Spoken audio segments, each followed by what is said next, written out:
Sayatin wa'uzbika robi ayah durun robi srohli sodri wa yasirli amri wahlul uqdatam min lisani yafqahu qawli. Assalamualaikum warahmatullahi wabarakatuh.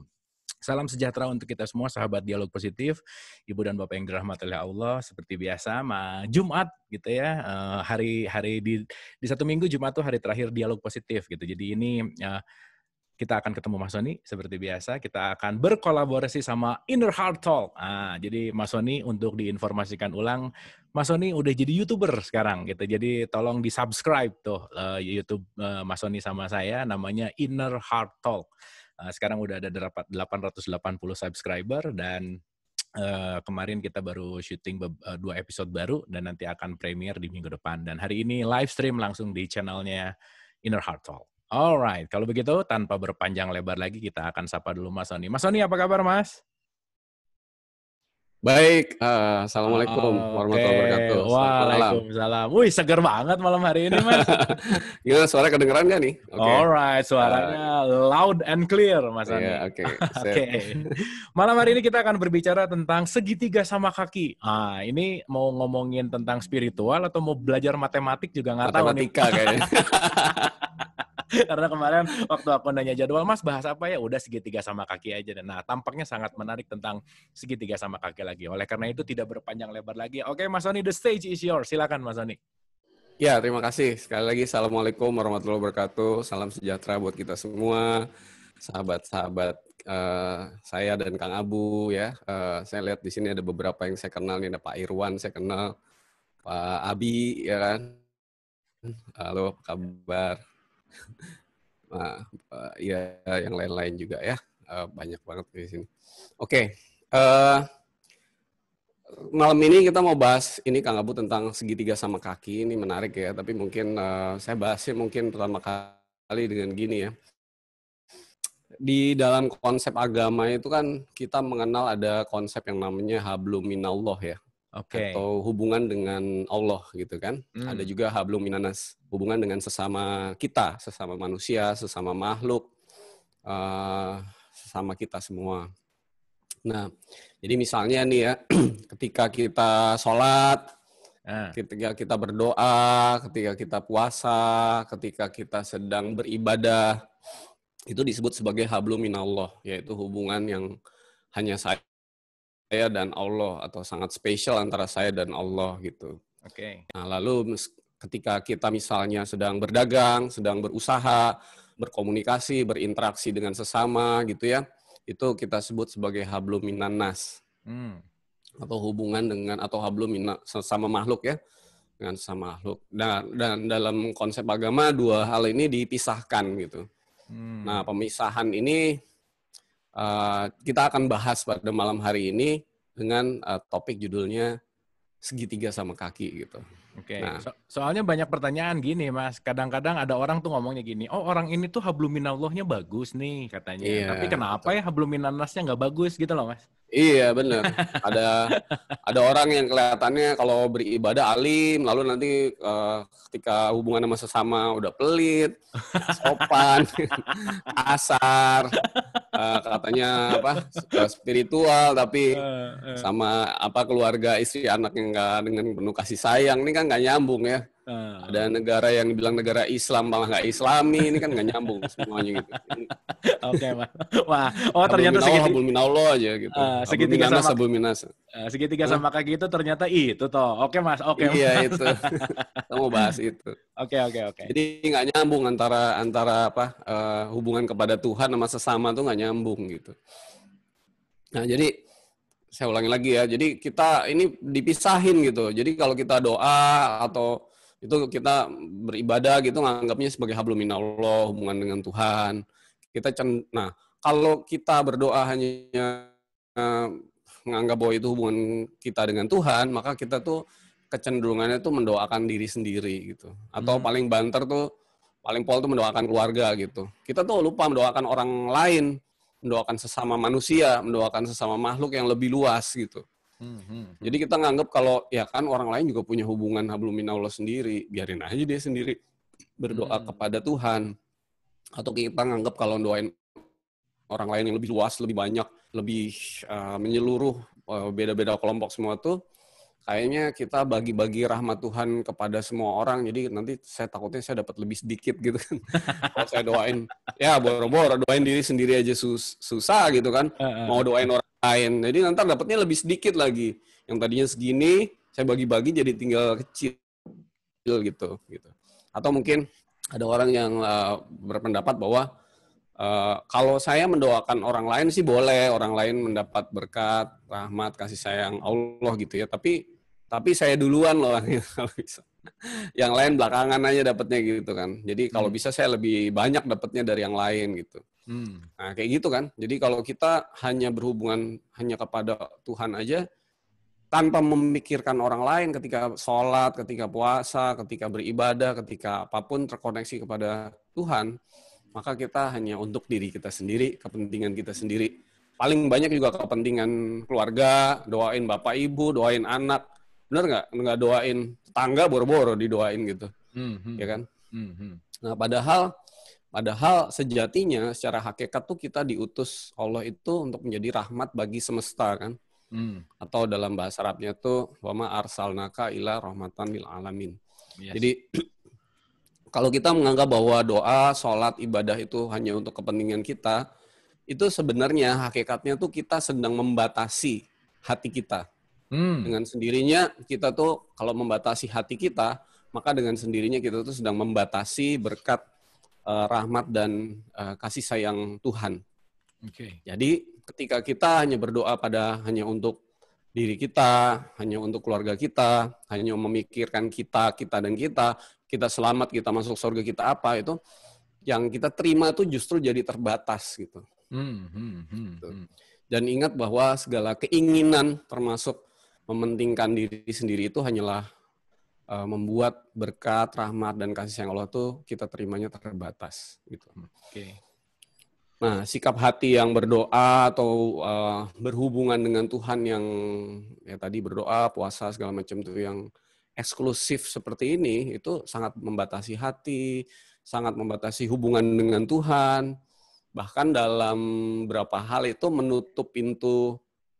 Kalau kita udah pernah bahas ya di Inner Heart Talk itu pintu langit kan, pintu hati kita kepada Tuhan kan.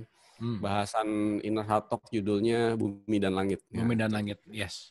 Nah, ini bukan promosi, bisa dilihat. Pokoknya tonton aja tuh. Tonton aja tuh. Judulnya Bumi. Jadi itu menutup pintu langit itu. Kalau kita itu hanya berhubungan dengan Tuhan, hanya mikirin kita sendiri, keluarga kita sendiri. Dan ingat, pintu langit itu juga pintu rejeki gitu. Jadi biasanya orang kalau dibilang pintu rejeki baru dan dicari. Oh itu rezeki. Dan dicari. Rezekinya gini lagi. Oh makanya, itu. Orang yang sekedar mementingkan hidupnya sendiri itu biasanya rezekinya seret sih. Dan biasanya kalau orang sadar bahwa wah kita tuh menjadi rahmat bagi sesama, menolong orang banyak segala macam tuh, itu pintu langit terbuka, dengan sendirinya rezeki juga terbuka. Rezeki bukan hanya materi tapi macam-macam kan. Ya, jadi gitu. Jadi dari satu sisi hablum minallah tuh seperti itu. Di sisi lain hablum minannas itu ketika kita berinteraksi dengan sesama, ketika kita sedang bekerja, ketika kita sedang berbisnis, berdagang, kalau bahasa Arabnya tuh bermuamalah gitu ya. Baik misalnya dengan keluarga, dengan teman, dengan orang lain. Kita tuh nganggapnya tuh waktu berinteraksi itu hanya saya dan dia gitu. Hanya habluminannas saja, hanya horizontal aja. Kalau saya ngadep Kang Abu tuh hanya saya dan Kang Abu gitu. Kang Abu menghadapi audiens di dialog positif ini ya hanya kita dan audiens gitu. Iya. Jadi kita tuh menganggapnya habluminannas itu ya habluminannas, nggak ada Tuhan di situ gitu. Kita tuh lupa sebenarnya mengikut sertakan Tuhan di dalam setiap apa yang kita lakukan gitu. Ya. Jadi kita nggak ingat Tuhan dan tidak membiarkan Tuhan itu membimbing, tidak membiarkan Tuhan itu membantu gitu. Intinya tuh kita tuh tidak di dalam kasih sayang Tuhan gitu. Oke. Jadi waktu kita berinteraksi dengan sesama itu kita tidak berdasarkan kasih sayang Tuhan. Nah, apa nih misalnya? Ya karena tidak dibantu kasih sayang Tuhan, maka apapun yang kita lakukan jadi tidak yang terbaik kan, gitu. Ya. Ingat kan kemarin doing good with God. Perbuatan baik itu harus with God. Karena yang lebih penting bukan doing good-nya, tapi kebersamaannya. With God-nya. Apapun yang kita lakukan nggak pernah yang terbaik kecuali dianugerahkan atau dibantu oleh kasih sayang Tuhan. Okay. Jadi kalau kita itu berhubungan dengan sesama itu tidak mengikut sertakan Tuhan, maka justru hubungan kita dengan Tuhan nggak bagus. Di satu sisi, kedua apa yang kita kerjakan tidak yang terbaik gitu. Nah, misalnya kerja kok malas-malesan gitu, berarti nggak ada Tuhan di situ. Karena Tuhan selalu membeli yang terbaik. Kerja malas-malesan gitu, kerjanya nggak yang terbaik gitu. Kerja kok ketika kita kerja kok menghalalkan segala cara misalnya. Jadi itu juga berarti nggak ada Tuhan di situ. Sholatnya rajin, tapi waktu dagang beras timbangannya dicurangin misalnya, ya kan? Nah, demi keuntungan yang lebih besar. Jadi ya nggak nyambung antara hablum minallah sama hablum minannas. Jadi itu misalnya sebagai contoh. Jadi di mana Tuhan ketika kita sedang berhubungan dengan sesama, berinteraksi dengan sesama. Di mana Tuhan ketika kita sedang memutuskan sesuatu dalam masalah misalnya, atau apa yang harus kita putuskan dalam hidup ini. Di mana Tuhan ketika kita bekerja, ketika kita berjalan, ketika kita minum, ketika kita makan dan sebagainya gitu. Gitu. Jadi kita hanya tahu tuh, oh iya, Tuhan itu ada gitu. Tapi tidak menghadirkan Tuhan dalam setiap kehidupan, langkah dalam kehidupan kita gitu. Jadi ini katanya bedanya orang beragama sama orang spiritual tuh ini gitu. Jadi orang beragama adalah orang yang tahu bahwa Tuhan itu ada, yang tahu tentang Tuhan. Orang spiritual adalah orang yang sadar bahwa Tuhan itu hadir. Jadi bedanya satu ada, yang satu lagi hadir gitu. Oke, ya. Sadar ya. Itu sadar tuh penting tuh. Kalimat sadar tuh garis bawah tuh. Iya. Jadi satu cuma sekedar tahu, tapi orang spiritual adalah orang yang sadar. Makanya biasanya ciri-cirinya adalah kasih gitu. Jadi beragama tanpa kasih itu berarti hanya sekedar ya nggak merasakan kehadiran Tuhan. Karena Tuhan kan kasih sayang gitu. Dasarnya harus semuanya tuh kasih. Oke. Gitu. Nah, jadi ini masalah nih antara ada suatu pemisahan antara hubungan sama Tuhan sama hubungan sama sesama. Jadi ketika sama Tuhan, sesama dilupakan. Ketika sama sesama, Tuhan tidak dihadirkan gitu. Suatu hal yang sebenarnya sederhana tapi basic gitu. Ini basic banget. Gitu. Jadi, tapi soalnya gini Mas, di populer itu kan ya balik lagi ya, terlihat yang terlihat yang terpisah gitu loh Mas. Iya. Terlihat yang gini dan gini gitu ya. Terlihat yang kalau di sini satu gitu. Nah, gitu sih kira-kira Mas. Betul. Jadi ada pemisahan kan, ada dikotomi gitu. Antara hablum minallah sama hablum minannas atau sama makhluk gitu. Jadi ada orang yang kelihatannya tuh kalau beragama tuh alim gitu kan, ya. Tapi akhlaknya nggak mencerminkan gitu, ya kan. Ada lagi orang yang kelompok agama judulnya agama tapi yang diajarin kebencian misalnya, eksklusivitas gitu. Nah, kayak gitu. Jadi nggak nyambung antara hubungan vertikal dan horizontalnya itu. Nggak ada koneksi gitu antara label agama atau itu dengan substansi ajarannya gitu. Jadi substansi ajaran agama itu kan kasih sayang. Ya. Tapi karena tidak nyambung antara horizontal dan vertikal, bahkan ya itu tadi kan kuncinya ada di hati, hatinya tidak terbuka, maka semua itu akan jadinya nggak nyambung gitu. Ada diskoneksi lah, ada sambungan gitu. Oke. Ada orang misalnya yang spiritualnya wah kelihatannya ini tapi hubungan dengan keluarga atau apanya kurang bagus kira-kira. Ada kayak gitu, diskoneksi lah kira-kira. Oke. Nah, di berarti, sisi lain misalnya ya gimana? Cari reconnecting-nya berarti kan ya antara gimana sih sebenarnya kan nggak terpisah gitu. Nah, reconnecting harusnya nggak terpisah. Mas ya tapi gini, sebelumnya saya mungkin gini. Saya kebetulan Desember kemarin kan visit ke satu negara di Inggris, di kota namanya Oxford. Di Oxford itu kotanya indah banget. Kotanya indah, kecil, orangnya santun, sopan, sangat sopan gitu, polish gitu bahasa Inggrisnya. Jadi tapi kok saya lihat di situ ada klinik gangguan jiwa gede banget gitu. Oke. Wah, saya bilang kalau klinik gangguan jiwa ini di Jakarta cocok gitu. Tapi kayaknya di Oxford nggak cocok deh gitu. Jadi udah nggak ada stresnya, udah aduh enak banget gitu kotanya. Jadi saya jadi berpikir loh katanya orang berbuat baik tuh bahagia, tapi enggak ternyata. Ada orang yang penduduknya selalu berbuat baik, hubungan dengan sesama bagus, tapi hidupnya juga nggak bahagia, tertekan juga. Jadi mungkin berbuat baiknya karena insting aja nih, tidak dengan kesadaran spiritual yang benar gitu. Buktinya tingkat bunuh dirinya juga tinggi misalnya. Oke. Jadi ini penting banget nih. Jadi berbuat baik juga hubungan dengan sesama juga harus atas dasar doing good with God itu. Berbuat baik itu harus beserta Tuhan. Harus vertikal horizontalnya tuh nyambung gitu. Makanya itu jadi perbuatan yang soleh atau sempurna. Yang seperti kita bahas di minggu lalu. Ya. Gitu. Karena itu yang penting bukan perbuatannya tapi adalah kebersamaannya gitu. Nah, coba kita bahas bahwa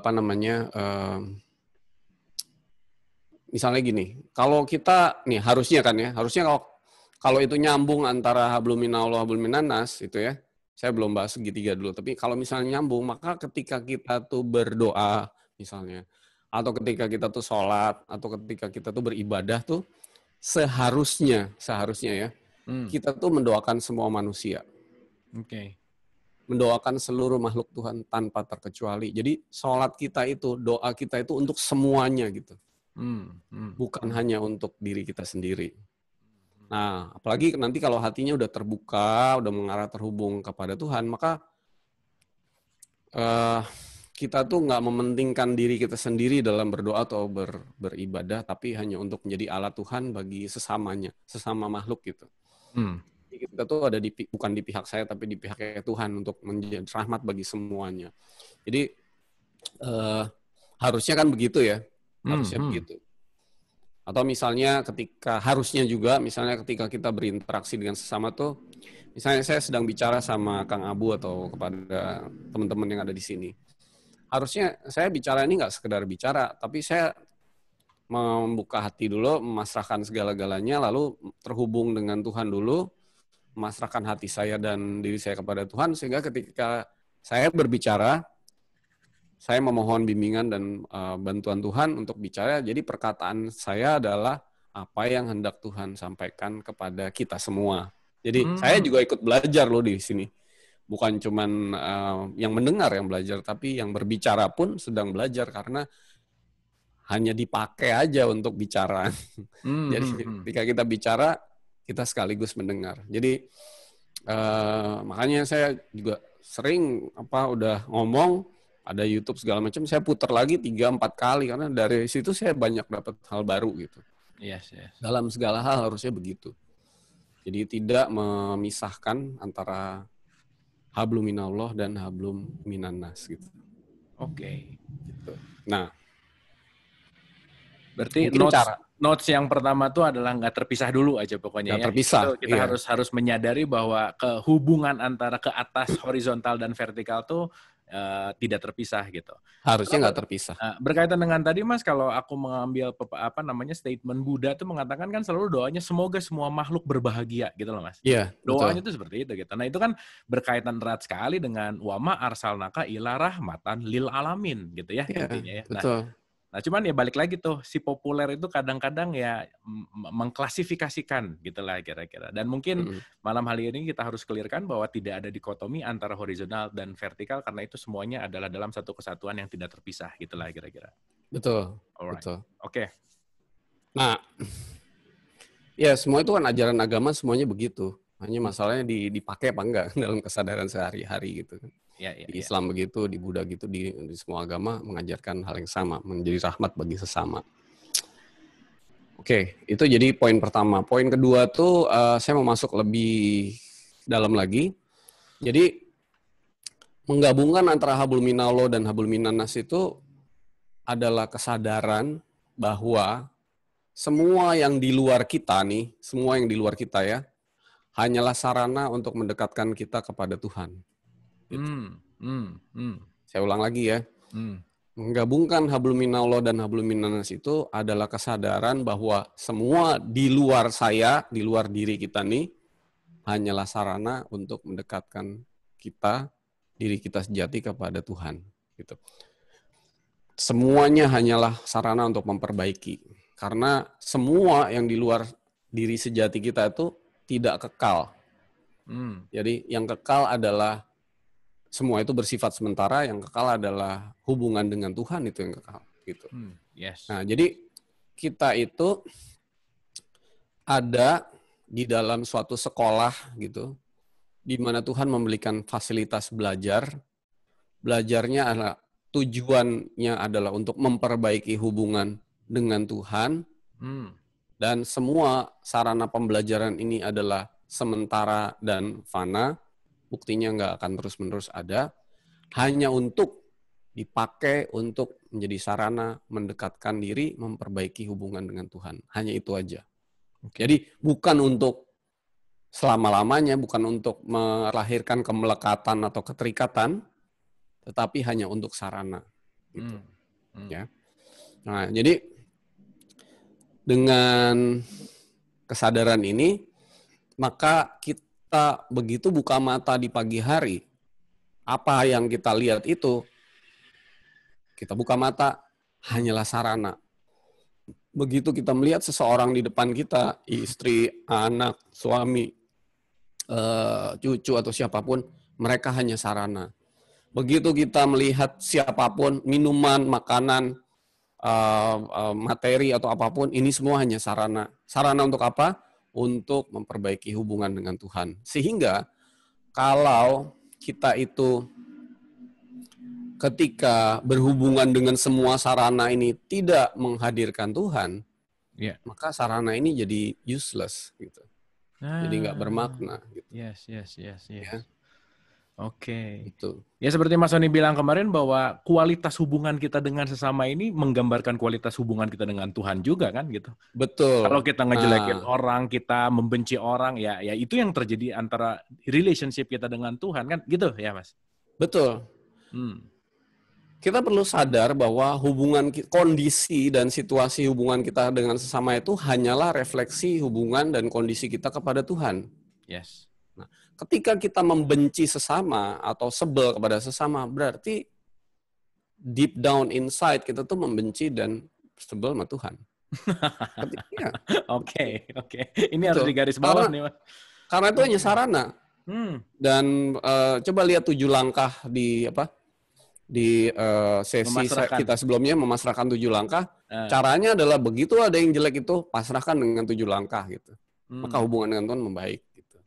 Nah, ketika saya kemudian jadi bete gitu dengan keadaan gini misalnya nih, wah COVID bikin saya bosen, bikin saya bete. Itu sebenarnya adalah refleksi hubungan dengan Tuhan. Berarti kita bete sama Tuhan. Buktinya nggak bersyukur, benar nggak? Nggak bersyukur. Nah itu harus sadar. Ketika kita itu misalnya serakah gitu, misalnya ya tadi, pengen lebih banyak kemauan. Nah itu berarti hubungan sama Tuhan juga begitu, serakah gitu. Pengen dapat, pengen ini, pengen itu, pengen itu gitu, kira-kira gitu. Semua itu refleksi aja. Makanya semua jadi sarana belajar gitu. Karena begitu kita dikasih kesadaran ini beres, hubungan dengan Tuhan membaik, yaitu saatnya kita lulus dari sekolah. Yaitu kembali kepada Tuhan gitu. Karena kembali kepada Tuhan, buat Tuhan tuh mudah, kita tinggal ditarik aja balik ke Tuhan, udah selesai. Abis itu hubungannya gimana? Nah gitu. Jadi hubungan itu lebih penting. Diperbaiki dulu kalau mau kembali gitu, kira-kira gitu. Dan kita itu ada di titik minus. Bukan di titik minus ya? Minus banget. Oke. Aku aja kalau nggak ngaku di minus, nah itu masalah. Udah ngaku aja lah, gitu ya. Iya, ngaku aja. Oke. Nah gitu. Jadi makanya itu refleksi, semua tuh refleksi. Dan nggak ada orang yang udah dengan sesama udah indah segala macam, nggak ada gitu. Berarti itu udah harusnya nggak hidup lagi orang kayak gitu ya, benar nggak? Ya, jadi semuanya pasti perlu diperbaiki lah gitu kira-kira. Jadi kita tuh perlu tahu bahwa ini adalah kesempatan yang sangat indah bagi kita untuk bisa hidup dan memperbaiki hubungan dengan Tuhan melalui sarana apapun yang diberikan, dan setiap orang pelajarannya beda-beda. Makanya ada orang yang keluarganya beda, perilaku beda, ada orang yang disuruh sabar, lebih pelajarannya ke sabar, ada orang pelajarannya dengan bersyukur dan sebagainya. Jadi tiap orang pelajaran beda-beda, tapi kurikulumnya juga beda karena kebutuhannya juga beda-beda gitu. Karena sikap hatinya juga beda-beda gitu. Jadi ya itu semua adalah materi pelajaran, kira-kira sarana untuk belajar gitu. Nah, itu poin kedua ya berarti ya. Ya. Nah, poin kedua, reflection. Nah, reflection. Jadi, nah poin ketiganya itu menggabungkan antara hablum minallah dan hablum minannas itu. Jadi, nah caranya adalah kalau simpelnya tuh saya mengatakannya sebagai segitiga sama kaki gitu. Bukan segitiga sama sisi ya, tapi sama kaki gitu. Nah, ini pasti ada alasannya kan? Ada alasannya. Oke. Tapi tadi udah saya WA ke Kang Abu tuh gambar segitiga sama kaki. Coba kita lihat dulu kayak apa sih segitiga sama kaki tuh gambarnya, coba. Oke. Boleh di-share nggak? Boleh, sebentar. Segitiga sama kaki. Alright, silakan. Nah, jadi ini segitiga sama kaki ya. Kang Abu dan teman-teman semua, di mana B itu adalah Tuhan, ya. A itu misalnya Sony atau Abu atau siapapun, kita lah, saya gitu. Dan C itu adalah segala sesuatu di luar kita, yaitu yang kita sebut tadi sebagai sarana itu tadi, sarana belajar gitu. Jadi C ini bisa anak, bisa istri, bisa suami, bisa kakek, nenek, cucu, bisa teman, bisa orang lain, bisa minuman, bisa barang, bisa apapun gitu. Bisa segala sesuatu, itu ilmu lah apa, semuanya gitu. Everything. Iya ya. Termasuk ilmu ya? Iya, semua. Iya. Fisik, non fisik, semuanya nih. Oke. Itu ini hanya sarana aja. Dan kenapa saya sebutnya sama kaki? Kalau dilihat di sini jarak antara A ke B dan C ke B itu sama gitu. Jadi kita tuh jangan merasa bahwa kita tuh lebih dari yang lain. Nah, itu intinya. Jadi kalau saya dan Kang Abu, saya merasa bahwa saya lebih dekat kepada Tuhan daripada Kang Abu. Nah, itu masalah gitu. Karena kita tuh diciptain sama kok, sama Tuhan gitu. Gak ada yang lebih, gak ada lebih rendah, gak ada yang lebih tinggi, gak ada yang lebih bagus, gak ada yang lebih jelek gitu. Yes. Nah, jadi kita tuh di mata Tuhan tuh sama. Dan kesamaan ini menimbulkan satu sikap bahwa kita ini sebagai sesama. Namanya makanya sama kan? Oh, sesama. Iya, sesama. Sama tuh artinya sama gitu kan? Iya. Jadi sesama nih. Nah, dari A, nah ini ada pertanyaan bagus. Dari A ke C kenapa beda gitu? Dari A ke C beda. Misalnya gini, kalau saya sama anak saya dibandingkan saya sama asisten di rumah saya atau keamanan saya atau yang lain, itu kan hubungannya pasti beda kan? Iya. Saya sama istri saya dibanding saya sama orang lain pasti beda gitu. Tiap hubungan tuh ada yang dekat, ada yang jauh gitu. Jadi makanya saya sebutnya segitiga sama kaki. Hubungan A ke C itu bisa dekat, bisa jauh. Ada tetangga dekat, ada tetangga jauh, benar nggak? Ada saudara dekat, ada saudara jauh. Ada tadi hubungan yang keluarga dan non keluarga segala macam-macam. Jadi hubungan tuh bisa dekat, bisa jauh, tergantung sarananya itu. Nah, kenapa Tuhan kasih ada yang dekat, ada yang jauh? Karena yang dekat itu adalah sarana belajar yang lebih Tuhan mau kita belajar dibandingkan yang jauh gitu. Lebih intensif. Jadi misalnya lebih intensif ya. Intensif itu artinya itu sarana yang Tuhan mau kita belajar lebih di situ. Bukan berarti mendoakan dia lebih, tetapi di situ kita menggali segala kotoran-kotoran di dasar danau itu dengan orang-orang yang lebih dekat gitu. Sehingga kita juga nanti nolongnya apanya juga misalnya secara fisik kepada setiap saat kepada yang lebih dekat gitu. Jadi ini kunci daripada hubungan dengan sesama, di mana segitiga sama kaki ini itu selalu tidak terpisahkan gitu. Oke. Jadi nggak ada pemisahan antara hablum minallah sama hablum minannas gitu. Waktu saya, misalnya waktu saya sedang berdoa, sedang sholat, sedang beribadah gitu ya, saya sedang A kepada B, kepada Tuhan, maka saya mengikut sertakan C juga gitu.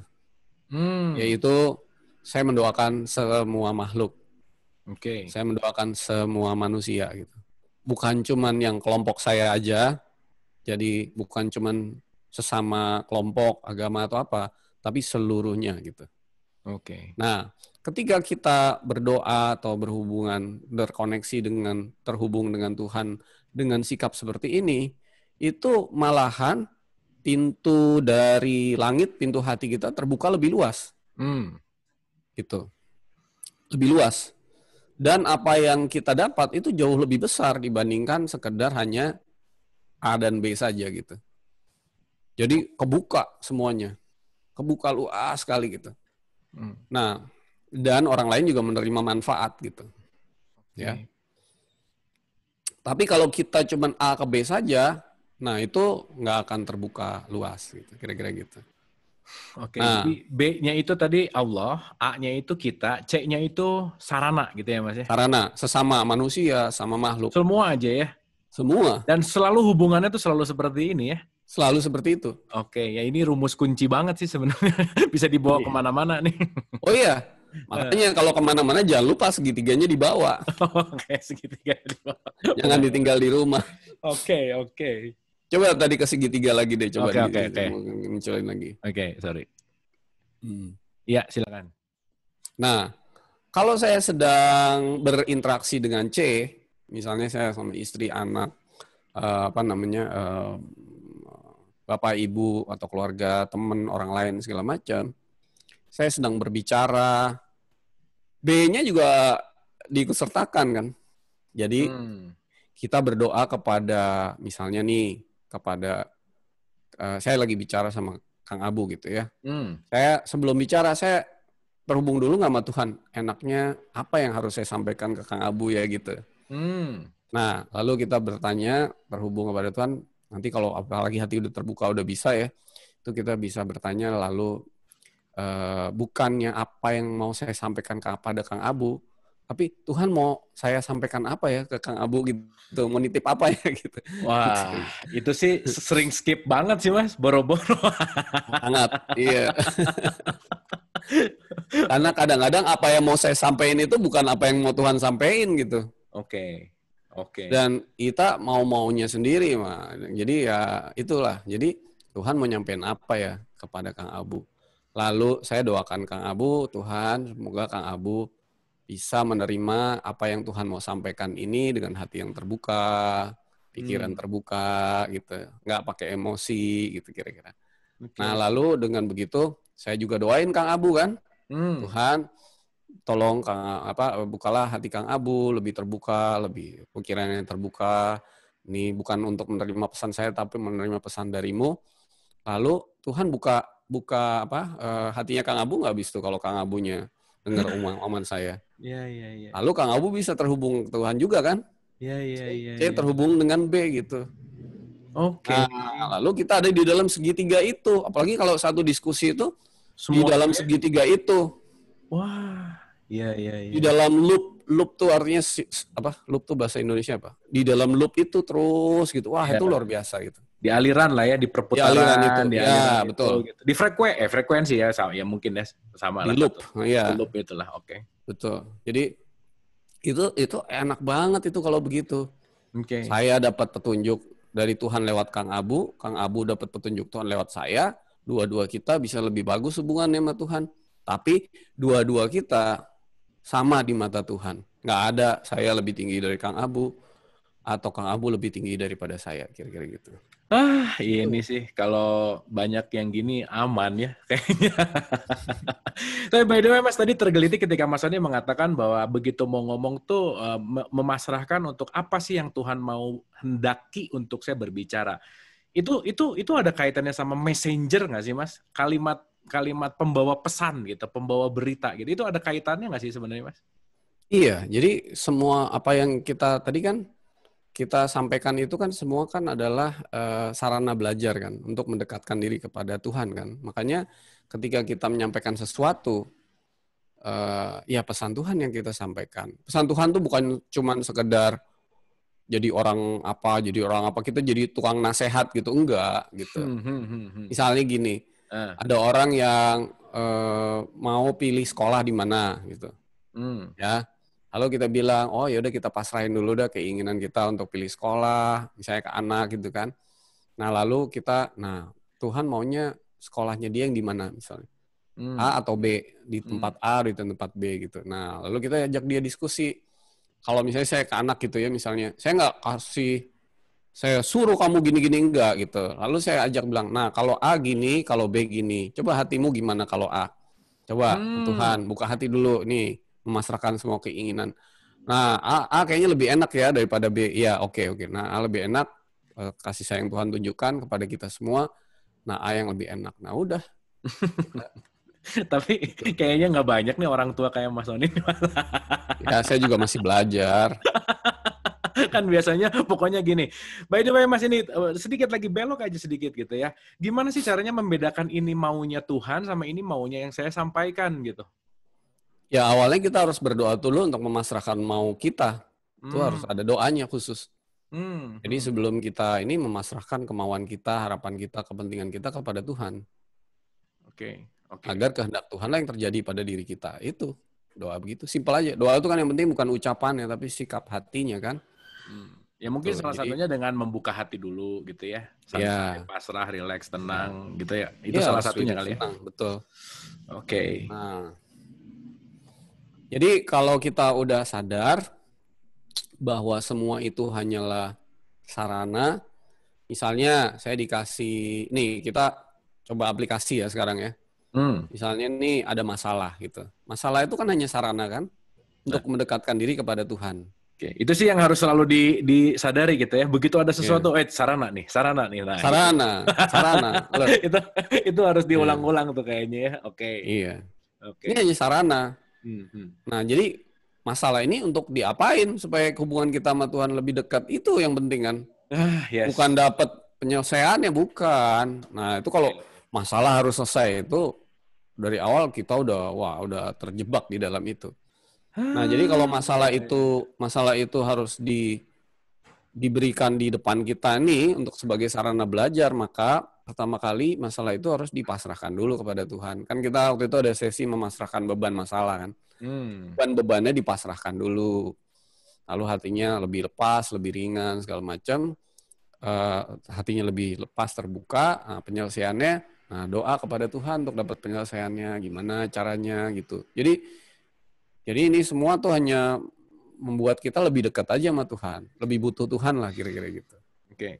Gitu. Dan mungkin kalau kita punya kesadaran bahwa dia adalah sarana, ini adalah sarana, yang keluar mungkin bukan marah dulu kali ya, ada jeda dulu, hening dulu, ada. Ya maksudnya ada kesadaran bahwa oke, nggak mau menjaga hubungan sama Tuhan nggak bagus kali ya. Itu mungkin melatih kesabaran kali ya Mas ya. Iya betul. Kesabaran itu kan dilatih sampai kita nggak tahu caranya sabar gimana, sampai akhirnya dia anugerahkan kesabaran yang Tuhan mau. Gitu. Latihan itu hanya cuma buat begitu kok. Sampai nggak tahu sabar tuh gimana, itu keren tuh kalimatnya Mas, itu keren. Apa yang kita latih di hidup ini cuman sampai di situ aja. Oke. Sampai kepada latihan sampai kepada kesadaran bahwa saya ini nggak tahu caranya gimana nih. Ya udahlah, pasrah dan berserah, akhirnya Tuhan beri gitu. Pernah dengar cerita Alva Edison nggak? Percobaannya bikin lampu.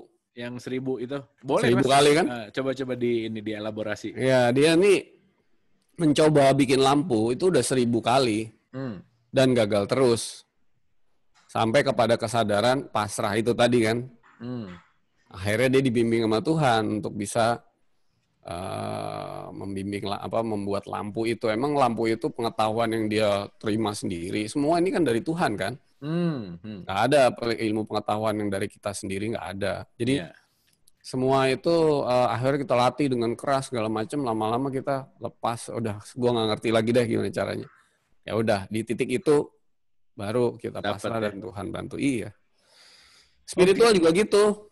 Iya, iya sih. Kita udah shopping kemana-mana kan, shopping sana sini, shopping ustadz, shopping apa, sampai akhirnya kita udah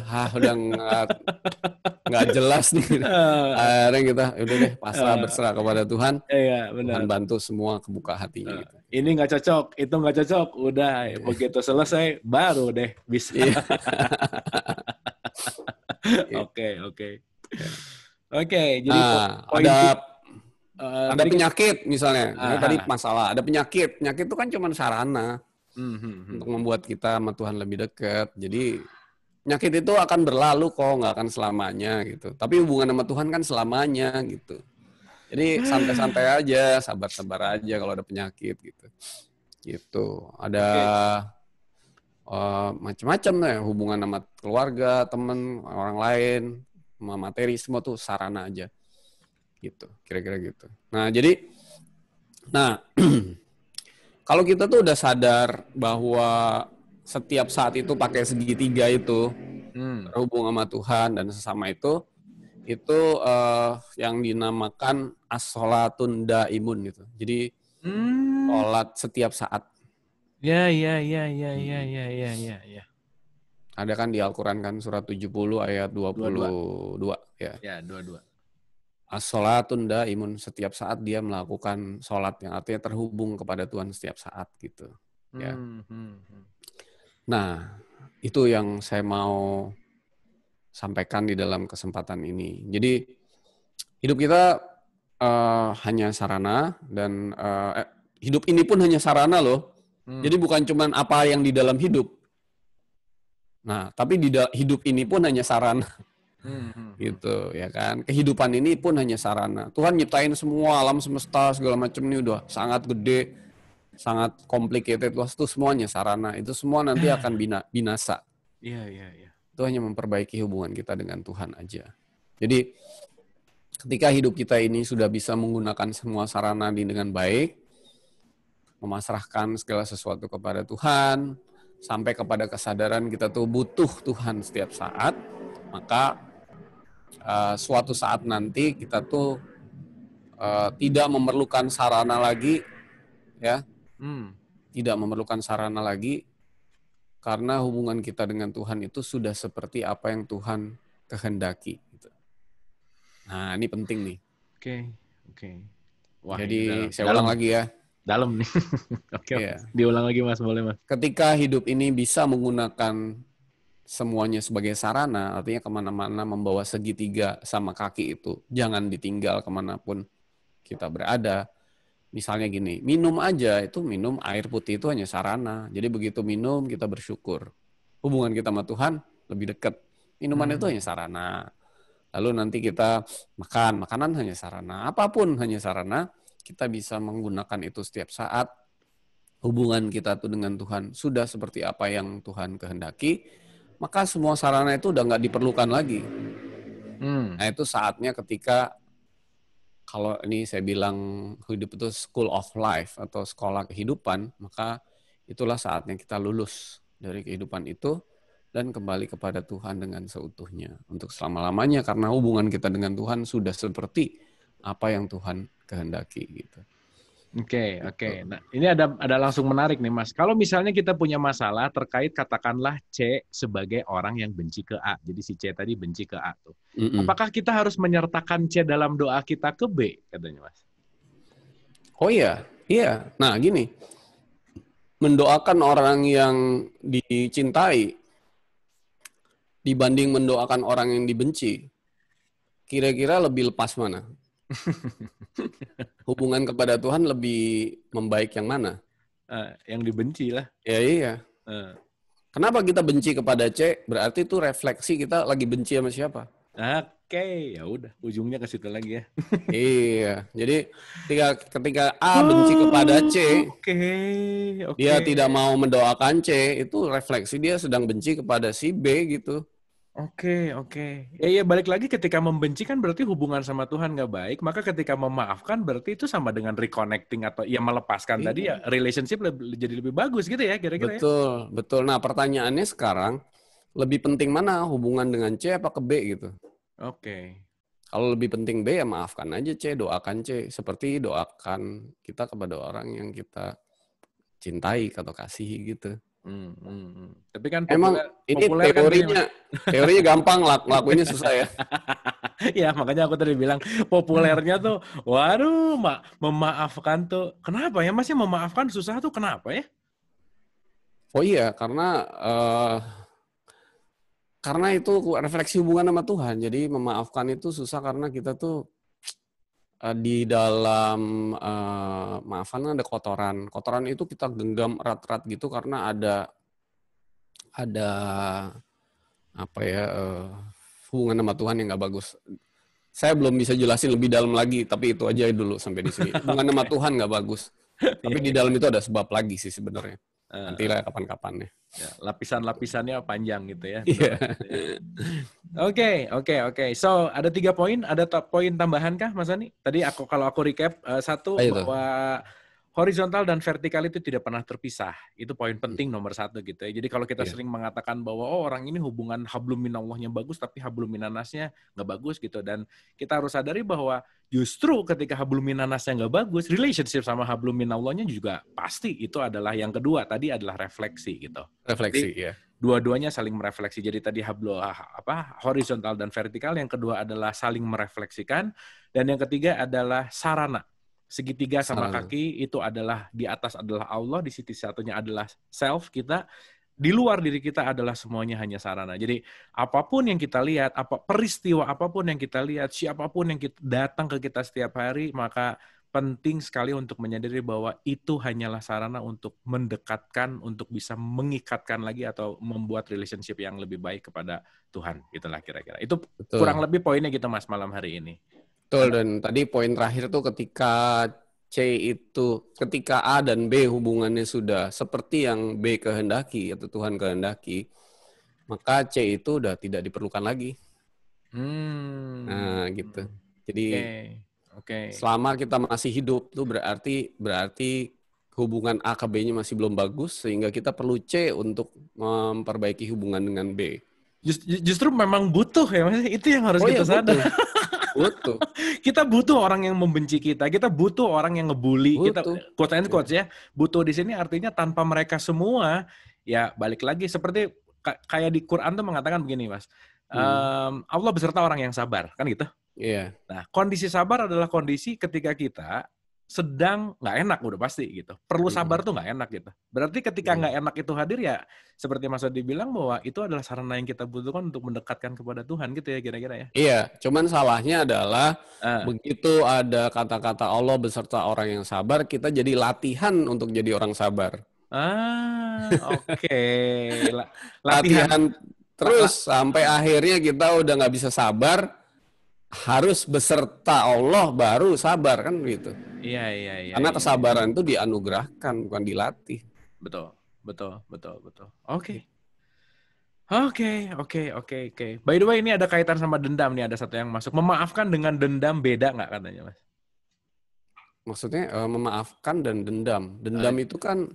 Dendam itu adalah ketika kita punya suatu trauma di jiwa yang tidak bisa kita lupakan, membuat jiwa kita kayak apa? Jiwa kita itu kayak terluka gitu. Lalu kita tidak bisa memaafkan orang itu, dan sebenarnya itu juga refleksi hubungan kita kepada Tuhan. Balik lagi ya. Itu sih. Kunci pas refleksi. Nah, ini penting ya. Ketika kita dendam sama orang lain, sebenarnya jiwa kita tuh tertinggal di peristiwa itu.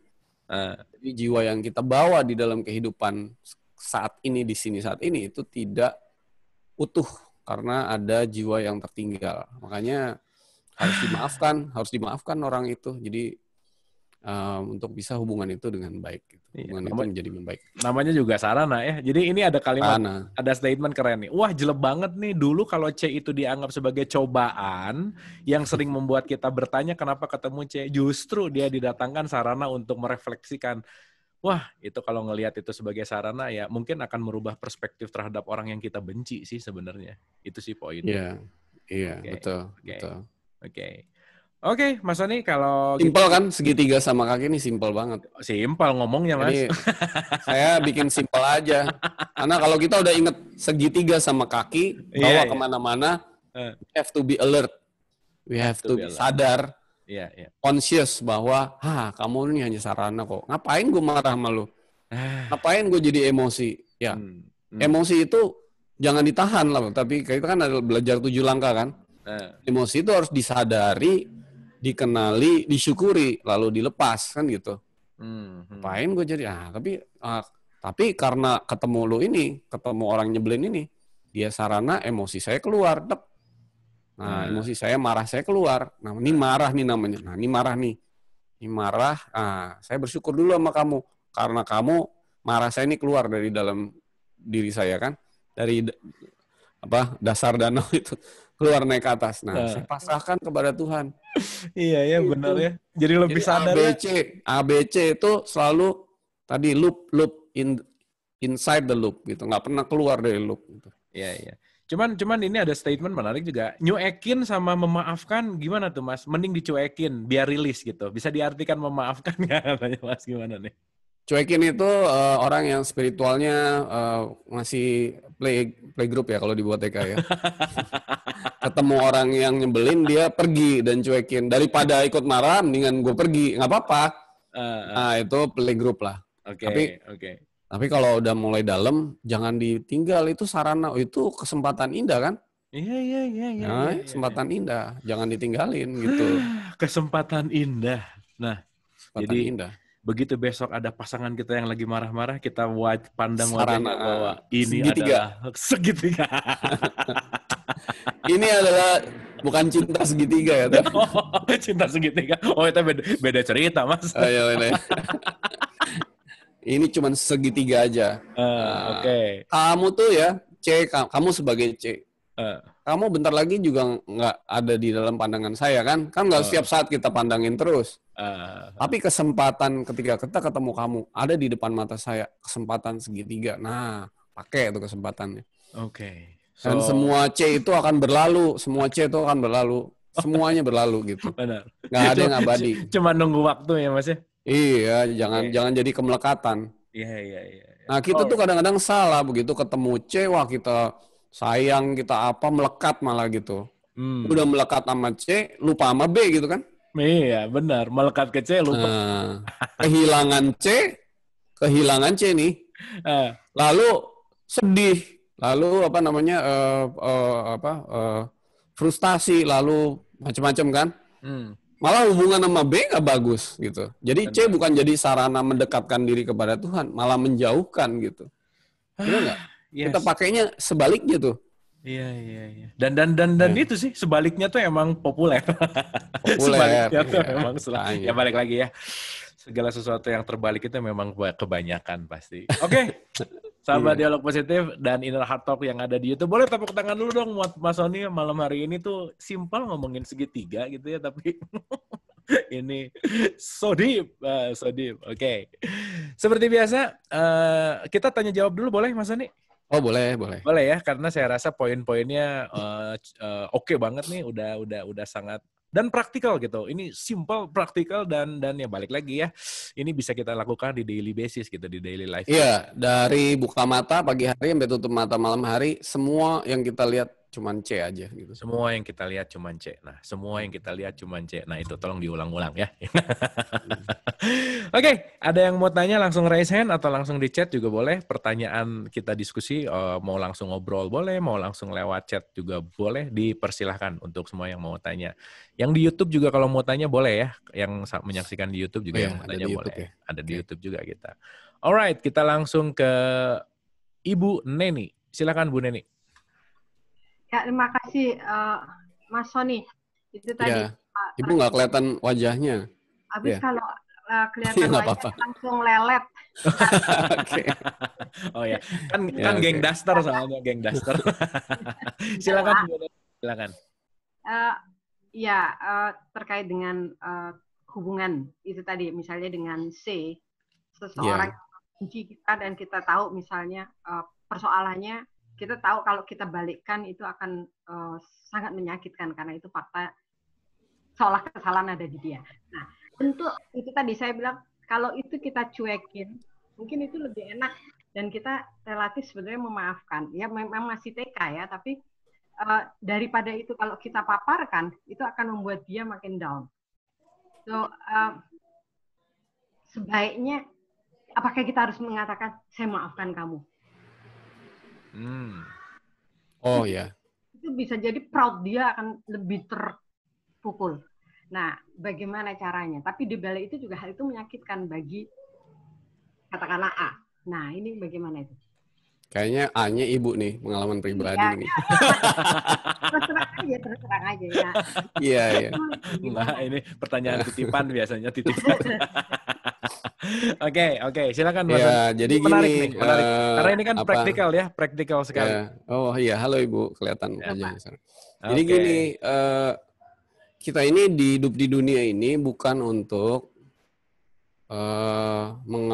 mengetahui atau mencari-cari siapa yang benar, siapa yang salah gitu. Si C salah, saya yang benar gitu. Bukan untuk menegakkan keadilan gitu. Tapi untuk belajar tentang kasih gitu. Ya Bu. Jadi hidup ini belajar tentang kasih sayang. Makanya hubungan sama Tuhan itu ujung-ujungnya kasih sayang. Tuhan Maha Pengasih, Tuhan Maha Penyayang.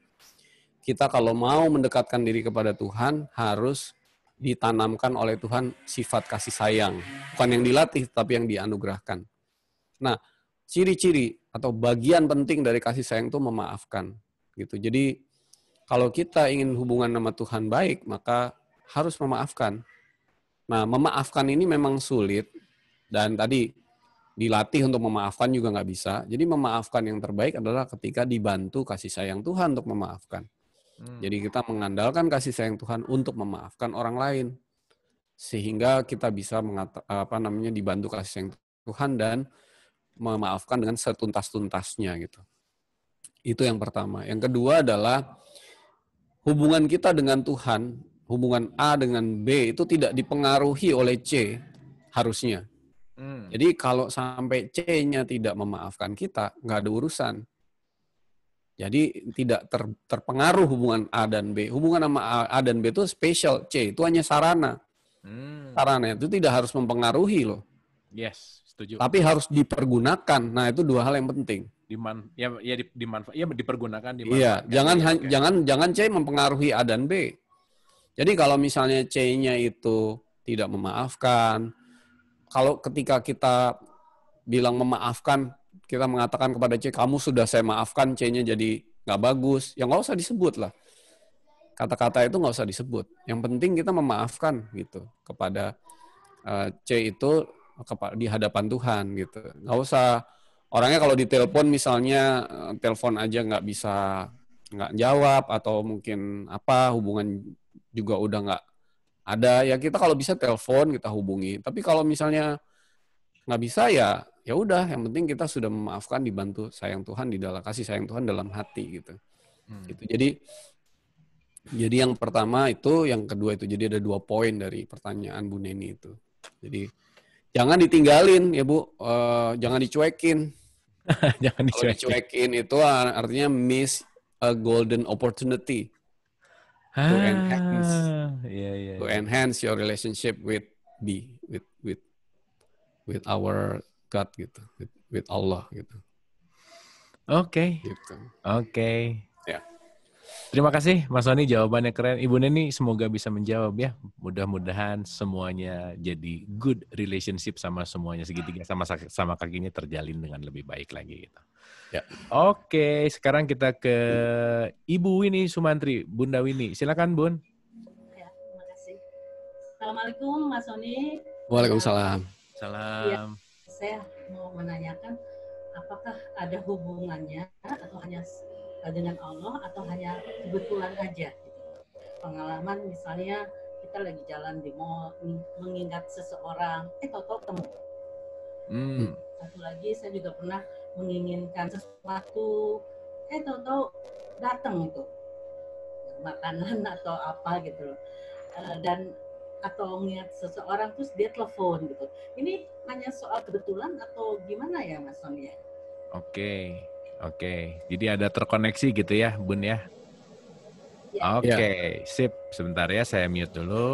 Oke, Mas. Tadi pertanyaannya adalah ketika kepikiran seseorang, ketemu. Ketika pengen apa, tiba-tiba ada yang ngirim gitu misalkan. Nah, itu fenomena apa, Mas? Apakah hanya kebetulan atau apa tuh? Silakan, Mas Sony.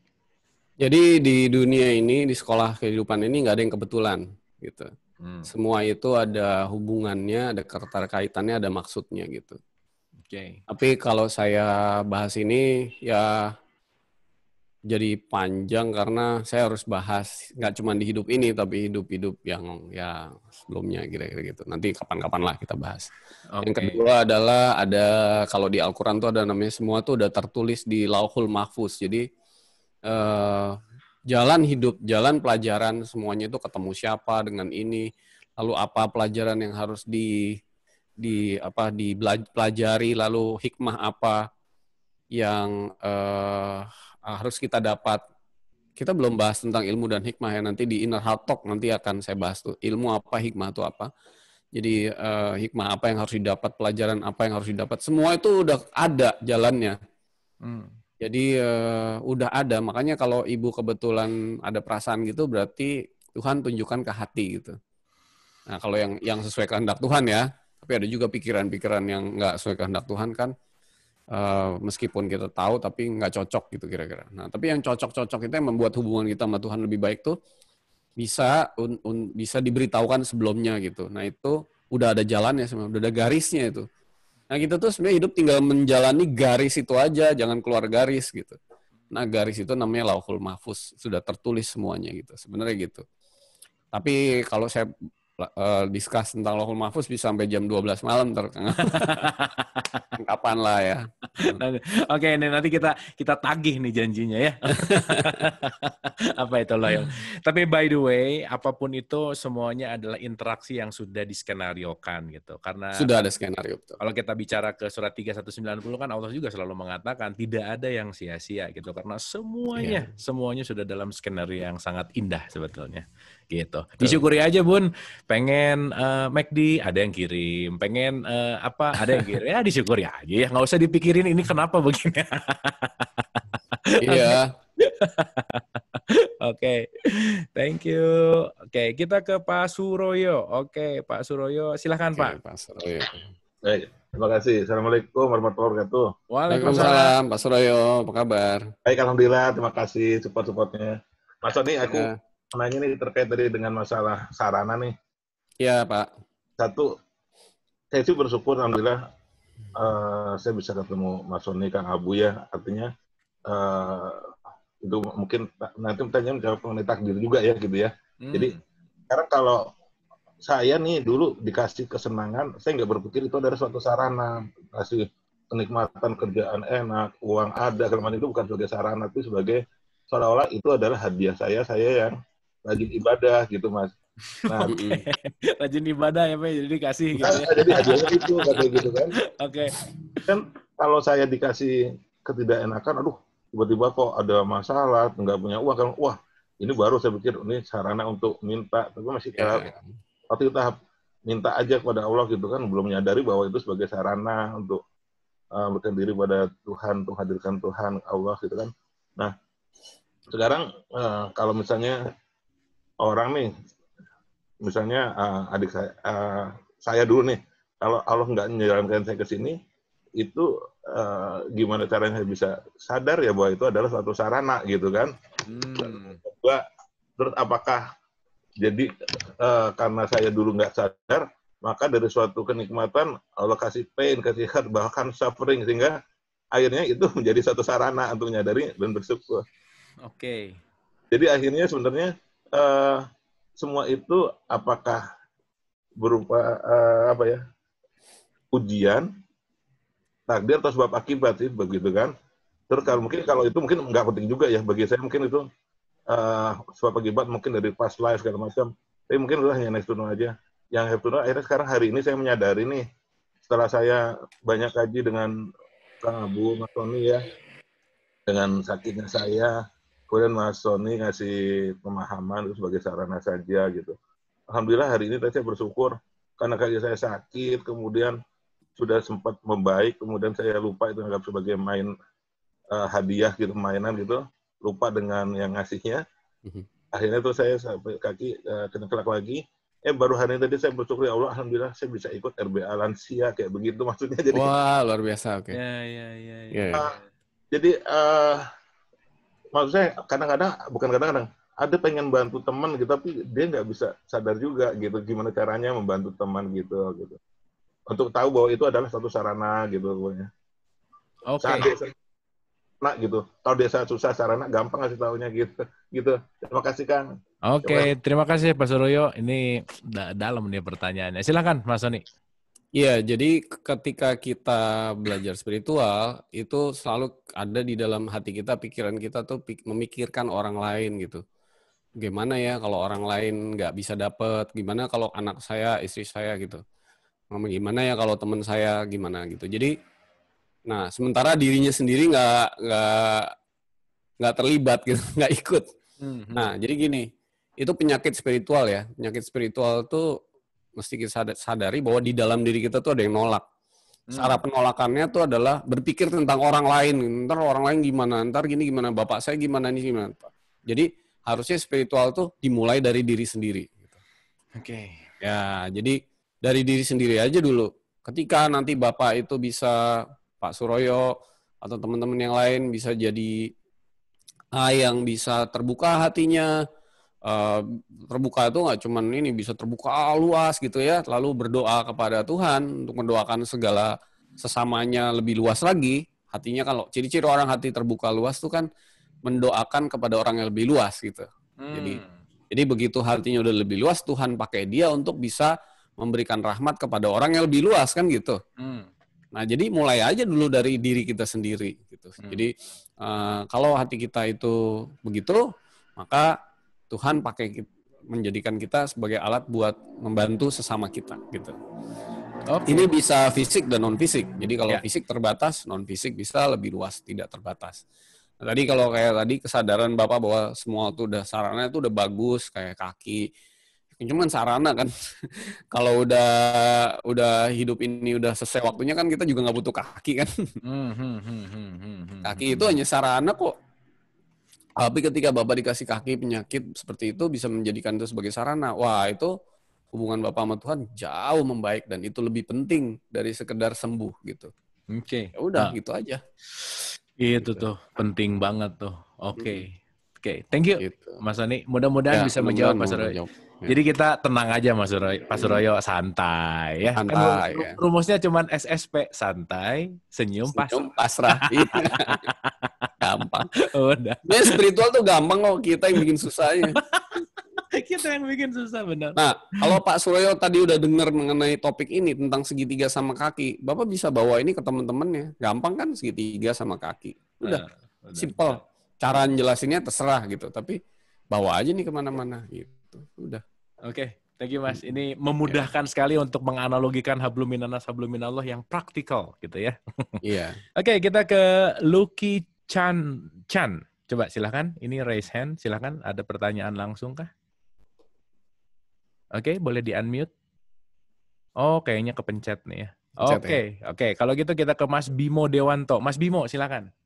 Ini dari Bogor nih. Assalamualaikum, Kang Abu dan Mas Soni. Waalaikumsalam. Silakan Mas Bimo. Iya, saya ini selalu mengikuti metode Mas Soni yang di YouTube-nya Kang Abu ya. Jadi kalau meditasi saya ulang itu metodenya berulang-ulang itu, kayak memasrahkan beban masalah atau bersyukur gitu. Nah, hari ini Kang Soni kan berbicara mengenai mendoakan orang lain. Nah, ini kalau dengan metode meditasi yang biasa kita lakukan tuh diselipinnya di mana ya, dan metodenya bagaimana gitu. Itu satu. Yang kedua, saya telat daftar nih, buat besok masih bisa daftar enggak ya? Terima kasih. Oh iya. Oke. Oh iya, mengingatkan untuk sahabat Dialog Positif, Ibu dan Bapak yang mau ikut Lokakar yang membuka hati, besok ada. Masih bisa nggak Mas malam ini? Masih bisa. Nanti ini aja WA ininya ke Kang Abu, nanti saya juga. Oke, nanti di-share ya? Ya, kita ini private line aja. Oke. Boleh dijawab dulu yang nomor 1, Mas? Nah, jadi gini, caranya adalah ketika kita meditasi itu bukan buat atau doa ya, berdoa, atau kalau di YouTube tuh boleh dibuka tuh, bagus tuh namanya meditasi membuka hati. Itu ada salah satu master hati, ini salah satu guru saya juga, itu bagus, boleh dibuka di YouTube. Itu tinggal didengerin aja. Di situ juga bukan untuk kita meditasinya, tapi untuk semua makhluk gitu. Jadi doa membuka hatinya juga bukan untuk hati saya terbuka saja, tapi untuk semua makhluk terbuka hatinya. Nah itu kalau udah kayak gitu, hatinya akan lebih dibantu kasih sayang Tuhan untuk membuka lebih luas. Jadi kalau mau ikut itu boleh, atau mau misalnya lagi meditasi sendiri, diniatkan doa atau meditasi saya ini untuk kasih sayang Tuhan bantu saya dan semua makhluk untuk terbuka hatinya, untuk lebih mengarah hatinya kepada Tuhan, untuk bisa lebih terhubung kepada Tuhan, untuk bisa memaafkan kesalahan semua orang, untuk bisa mohon ampun, dan semua emosi negatif dipasrahkan, bukan untuk saya, tapi untuk seluruh makhluk. Nah, jadi ada kata-kata seperti itu. Bukan untuk saya saja gitu. Maksudnya saya termasuk di dalamnya, tapi untuk semuanya. Jadi ada kata-kata seperti itu, lalu kita rasakan itu bisa terbuka, hatinya lebih lepas. Nah, seiring dengan hati yang terbukanya lebih lebar, maka itu sangat membantu. Tapi kalaupun belum hati terbuka belum lebar, tapi itu juga udah membantu sih di tingkat awal. Gitu. Artinya kita udah nggak mementingkan diri sendiri, kira-kira gitu. Oke, jadi itu bisa diselipkan dan ya. Tapi sebetulnya Mas, once kita juga masuk ke dalam keterbukaan hati, sejatinya kan itu juga ada niat untuk senyum ke dalam, senyum ke sesama, senyum ke semua keberadaan. Itu kan salah satu juga untuk menyebarkan rahmat gitu ya, kira-kira ya Mas ya? Betul. Sebenarnya kata-katanya bukan menyebarkan atau memancarkan, karena kita sendiri nggak bisa memancarkan sesuatu. Iya. Itu kata-kata lebih tepatnya tuh membiarkan kasih sayang Tuhan yang memancarkan. Jadi kita hanya membiarkan aja. Kita tuh nggak sedang memancarkan. Karena kalau kita memancarkan terbatas, paling selevel RT doang gitu. Tapi biarkan kasih sayang, membiarkan kasih Tuhan terpancar gitu. Kira-kira. Nah, bahasa beda itu mempengaruhi sikap yang berbeda sih. Hati-hati gitu. Kalau spiritual tuh bahasa beda dikit, itu sikap hatinya bedanya banyak, kira-kira gitu. Oke, mudah-mudahan bisa menjawab Mas Bimo. Oke, kalau begitu kita ke penanya berikutnya. Wah, ini murid paling teladan, Mas. Selalu nanya nih, keren soalnya pertanyaannya pasti keren-keren. Oke, silakan Ibu Intan. Ya, saya udah nunggu Bu Intan nanya dari tadi. Oh, udah ditunggu ya. Oke, silakan Bu Intan. Lalu nanya.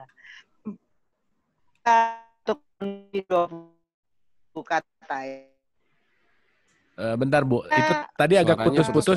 Sorry, agak putus-putus. Boleh diulang? Boleh diulang lagi Bu? Oke. Nah, sip, clear. Oke, silakan. Ya, oke. Mas Sony, saya mau kasih statement dulu nih dengan Mas.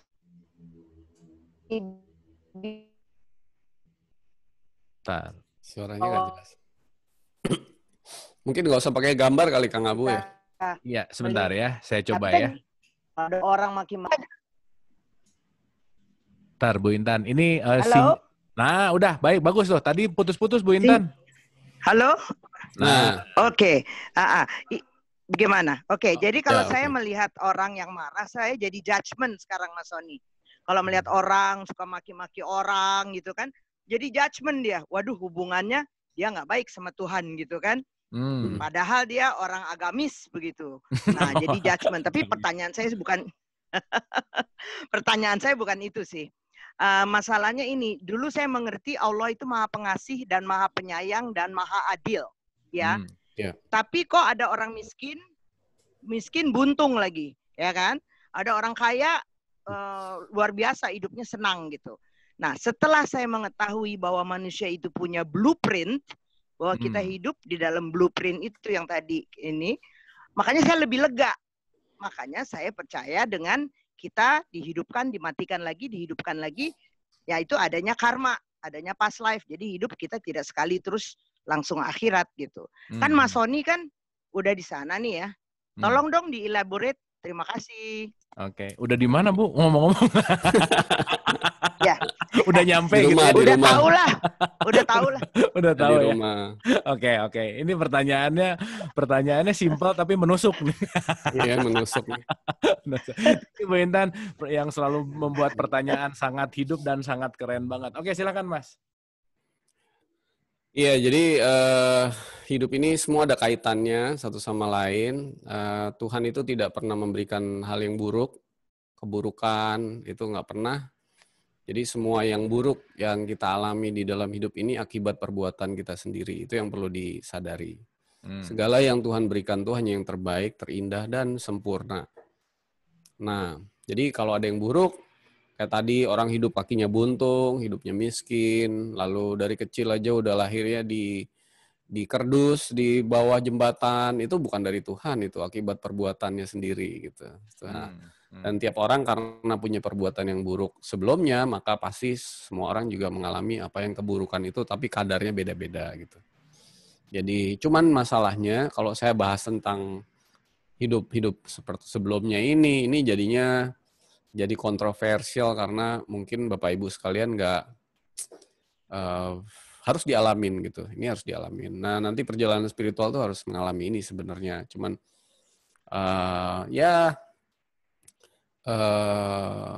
di Al-Quran sendiri ya kalau nanti ada sesi khusus kita bisa bahas mengenai past life gitu ya. Past life menurut Al-Quran. Jadi kalau menurut Al-Quran kan aman gitu sayanya karena Bapak Ibu baca sendiri.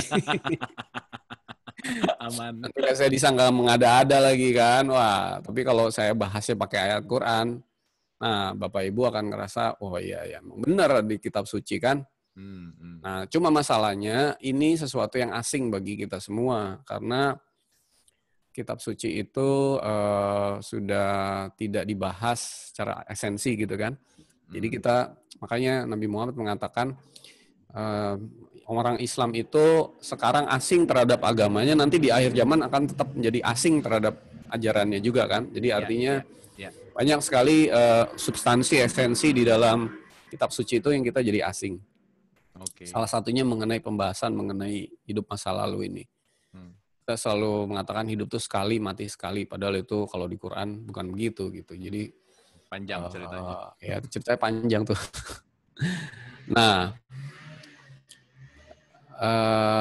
cuman karena ini topik yang quite kontroversial karena banyak, termasuk buat saya dulu waktu pertama kali menerima ini dan saya ya ngalamin gitu ya. Tapi ya jadi menurut saya mungkin apakah sudah waktunya kita bahas di umum begini atau perlu kita bahasnya di forum yang lebih khusus gitu kira-kira gitu aja sih.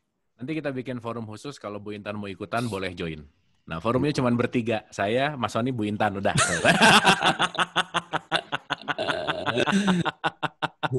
Saya jadi hostnya nggak apa-apa deh, boleh. Oke. Tapi ya by the way. Kalau kita mau belajar spiritual lebih dalam, mau nggak mau ada saatnya kita harus sampai kepada pembahasan ini nggak bisa dielakkan gitu. Nggak bisa dielakkan. Karena kalau nggak kita nggak akan maju.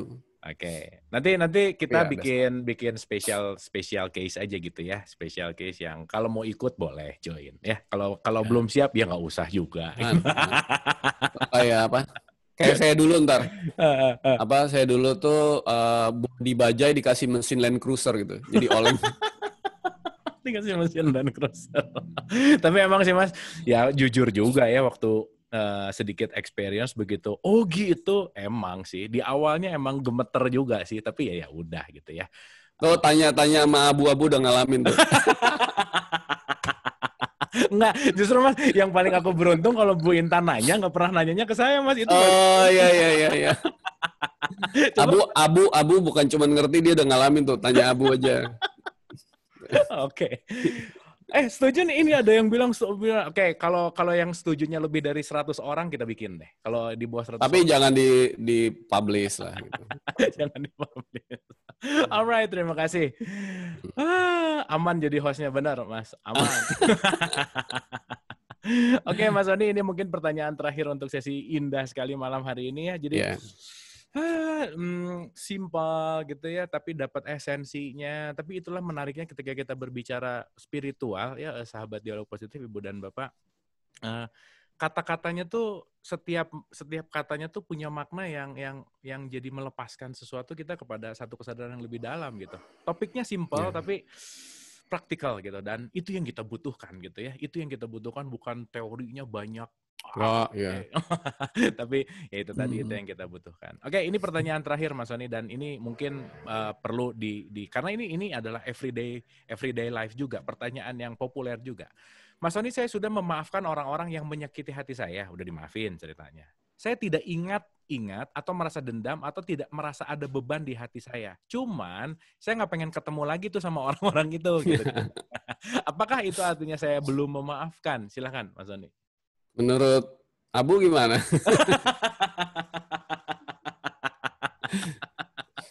Nah, ini kalau gitu Mas Sony udah mulai jadi host nih kalau gitu. Iya, sekarang gantian aja. Silakan Mas Sony. Jadi kalau ada perasaan kita nggak mau ketemu, kita nggak mau berhubungan lagi, itu artinya masih belum memaafkan sampai ke akar-akarnya gitu. Sampai ke akar-akarnya itu artinya sampai ke akar paling dalam itu adalah refleksi hubungan kepada Tuhan, belum tersentuh sampai situ.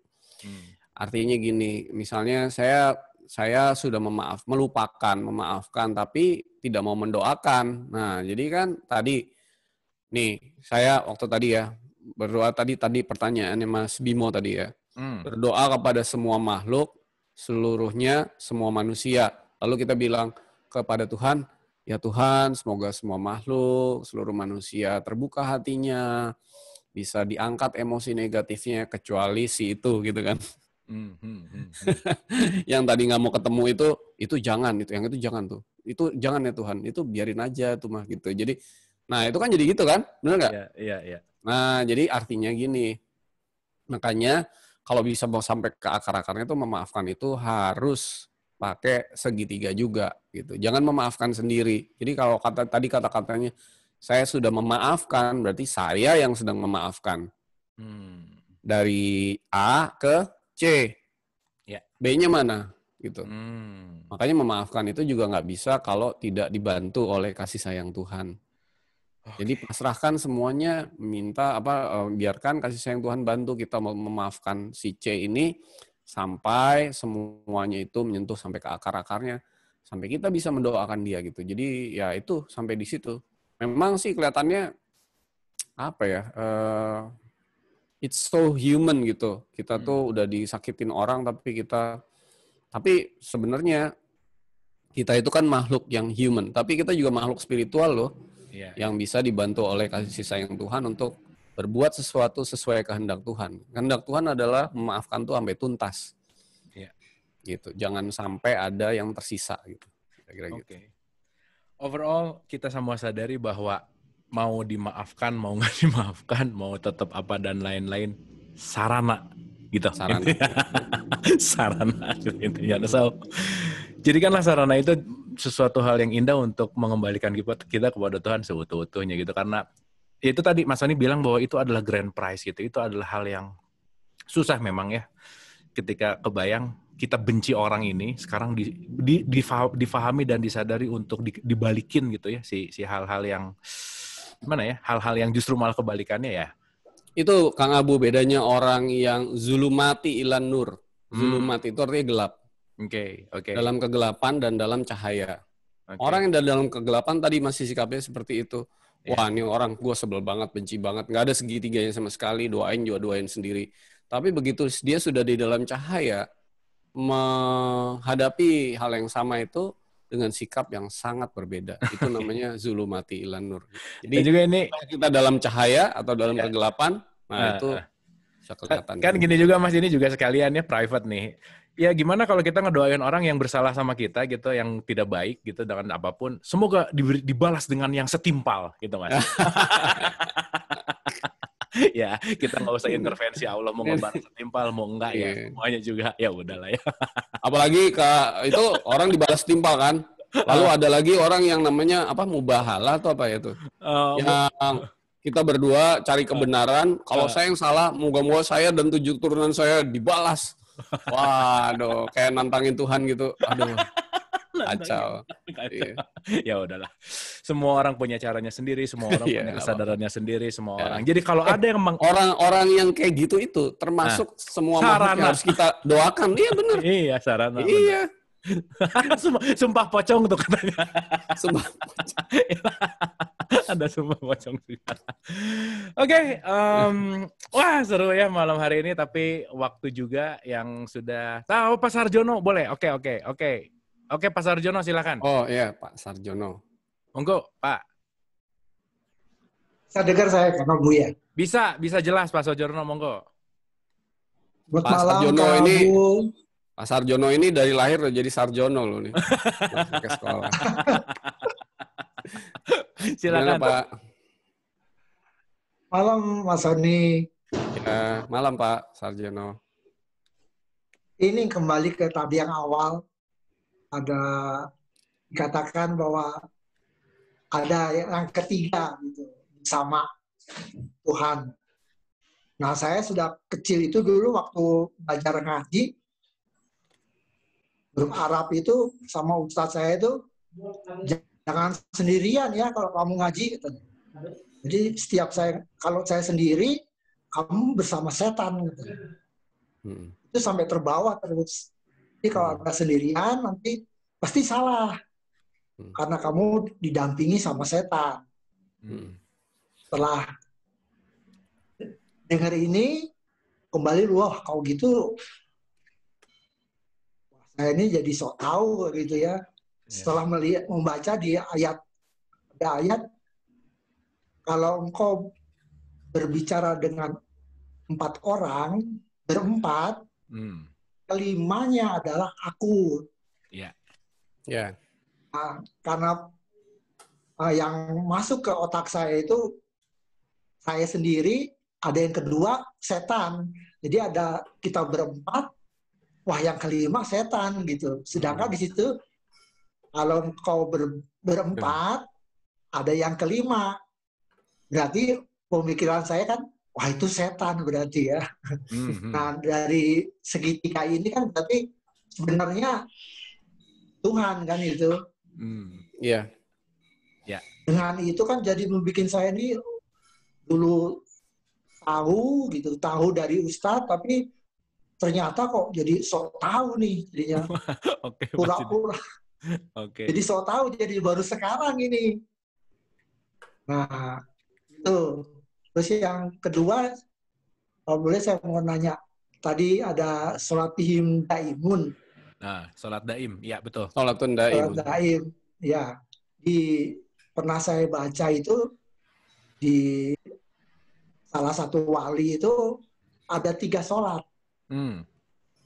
Sholat cipta, jadi kalau sembah rasa, sembah cipta, sembah raga. Ya. Jadi ada 3 sembah. Nah, di Quran juga ada kan, kita wajib sholat yang syariatnya itu, terus kita menemukan ini sholat daim, terus Mas Sony pernah menyinggung sholat-sholat pertengahan. Ya, ada sholat pertengahan. Sholat wusto, ya. Nah, kok sholat pertengahan. Nah, itu kok saya lihat di Quran itu kok sholat pertengahan itu antara sholat asar sama sholat lohor. Tengah-tengah situ dia. Sudah tolong dijelaskan tiga sholat ini. Kok 3? Karena saya tanya ke Ustadz, ya sholat itu hanya 1 katanya. Iya, oke. Oke, Pak Sarjono. Terima kasih Pak Sarjono. Ini pertanyaannya bagus banget, dalam banget. Mudah-mudahan bisa dijawab. Ya mungkin kalau nggak dijawab sekarang seluruhnya, mungkin nanti kita bisa elaborasi. Tapi ini keren banget untuk dijelaskan. Silakan Mas Sony. Iya, jadi tadi pertanyaan pertama tuh lebih ke ini sebenarnya, lebih sharing ya. Jadi saya nggak perlu jawab ya. Jadi memang ketika kita kan Tuhan selalu ingat kepada kita, Tuhan selalu beserta kita. Kita yang tidak ingat kepada Tuhan dan tidak pernah, mungkin jarang untuk menghadirkan Tuhan setiap saat. Jadi dari kitanya sebenarnya, bukan dari Tuhannya gitu. Nah, itu yang pertama. Jadi kalau kita itu selalu bersama Tuhan, maka kita selalu hidup di dalam kasih sayangnya. Jadi hidup ini tentang belajar tentang kasih ya. Jadi bukan belajar tentang benar salah, tadi saya sudah sampaikan. Jadi setiap saat kita dibimbing, setiap saat hati kita bisa bahagia, bisa bersyukur, bisa berserah, dan sebagainya. Nah, yang pertanyaan kedua itu mengenai sholat itu ya. Sholat tuh kalau dalam bahasa Arab kan artinya kan terhubung. Jadi atau silat itu kayak silaturahmi, itu hubungan kasih sayang kan. Jadi terhubung selalu dengan dan untuk kepada Tuhan gitu. Jadi itu artinya sholat. Jadi misalnya ada orang yang kalau di surat Al-Maun kan sholat tapi celaka karena dia tidak menolong orang miskin, selalu sombong kepada sesama dan Tuhan. Itu artinya ya dia sholat fisik tapi tidak sholat secara hakikat gitu kira-kira. Lalu di surat 29 ayat 45 juga dikatakan bacalah Al-Quran dan dirikanlah sholat. Jadi artinya bacalah Al-Quran itu artinya bukan baca Quran secara hakikat ya. Baca Quran buku tapi baca hati. Jadi baca hatimu dan selalu terhubung dengan Tuhan, itu arti hakikatnya. Jadi setiap saat itu terhubung pada Tuhan, baca di hati karena hati itu adalah alat komunikasi kita dengan Tuhan. Jadi setiap saat harus dibaca Quran di dalam dirinya itu supaya selalu terhubung dan dirikanlah sholat. Nah itu jadi sholat yang hakikat setiap saat. Meskipun sholat syariat juga harus dilakukan gitu. Nah jadi tadi pertanyaan tentang sholat wusto, sholat pertengahan ini terhubung kepada Tuhan itu kayak frekuensi radio gitu. Frekuensi radio itu jadi ini sebenarnya sholat wusto tuh selain terjemahkan sebagai sholat asar tuh tadi yang ditanyain Pak Sarjono tuh surat Al-Baqarah ayat 238. Dirikanlah sholat dan dirikanlah sholat wusto. Artinya sholat dan sholat wusto itu dua hal yang berbeda. Sholat itu terhubung, sholat wusto itu terhubung dengan lebih baik. Kenapa? Karena kayak kita memasuki frekuensi radio FM gitu. Kita harus tahu bahwa misalnya frekuensi Tuhan di frekuensi FM, jadi jangan pakai gelombang radio, gelombang AM ya. Lalu misalnya taruhlah frekuensinya itu 100.000 gitu. Nah, kita kalau frekuensinya ada di 99,8 itu kedengeran suaranya, radionya itu kedengeran, tapi nggak bersih gitu, nggak jernih gitu. Nah, bagaimana supaya bisa jernih? Itu frekuensinya harus tepat di 100.000. Nah, 100.000 itu namanya terhubung di titik wusto. Wusto itu artinya benar-benar di frekuensi yang di tengah. Nah, maksudnya di tengah tuh bukan gimana, tapi di tengah artinya pas gitu. Nah, ketika ada di frekuensi 100.000, bahkan ini nolnya panjang gitu kan, bisa ada presisi, misalnya 30 angka di bawah belakang koma, maka kita presisi sampai ke titik itu. Gitu. Jadi semua itu bisa kehendak Tuhan bisa jelas sekali terdengar gitu kira-kira gitu. Nah itu lagi-lagi awalnya kita latihan-latihan, lama-lama sebenarnya itu semua anugerah gitu. Jadi ya Pak Sarjono kalau nanti ikut membuka hati lebih dalam lagi, kita nggak sekedar belajar tapi nanti Bapak akan ngalamin itu gitu. Kira-kira itu aja. Jadi apa-apa ini jangan cuma dibicarain tapi dialamin aja. Kalau dijelasin juga nggak ngerti gitu. Saya juga nggak ngerti jelasinnya gimana. Nanti intinya begitu. Bahasa manusianya begitu. Oke. Kalau nanti mau dibahas khusus mengenai sholat, nanti saya gambarin grafiknya, ininya gambar kayak tadi segitiga itu kan cuma buat memudahkan aja. Saya bisa gambarin segala macam, tapi mungkin nanti di next session ya. Dan nggak mungkin dibahas 10 menit. Mungkin. Tapi opsinya yang tadi menarik yang saya tangkap dari Pak Sarjono adalah memang betul ketika kita menyadari bahwa tubuh kita adalah tubuh fisik. Lebih dalam lagi kita memiliki jiwa, lebih dalam lagi ada ruh gitu. Makanya ada sembah raga, sembah cipta dan sembah rasa gitu. Dan tiga hal itu yang harusnya sejatinya kita lakukan dalam setiap sholat. Yang menarik adalah yang dihadirkan di atas sajadah itu hanyalah raga. Jadi baru olahraga.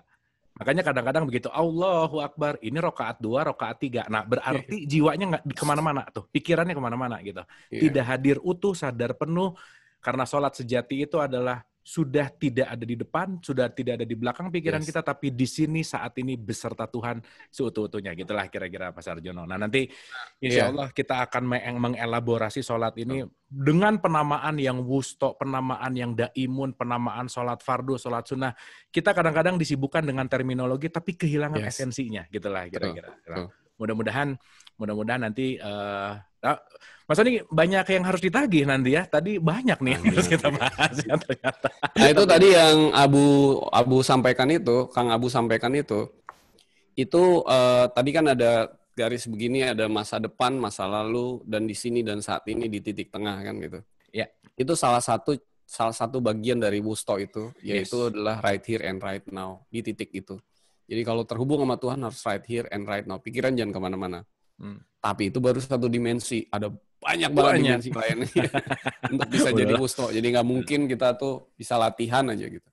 Dah, nggak usah terlalu di dimensinya apa aja. Ya udah gitu ya. Oke, tepuk tangan dulu buat Mas Sony. Luar biasa ya. Malam hari ini so beautiful di minggu terakhir nih dari Jumat ya, Dialog Positif. 2 hari libur gitu, dan kita bawa memori pembelajaran malam hari ini untuk kita besok ulang-ulang di dalam hati kita, dalam liburan kita, dalam quality time bersama keluarga dan seterusnya gitu ya. Karena kita akan kembali hari Senin. Oke, Mas Sony, final statement untuk episode kali ini, silakan.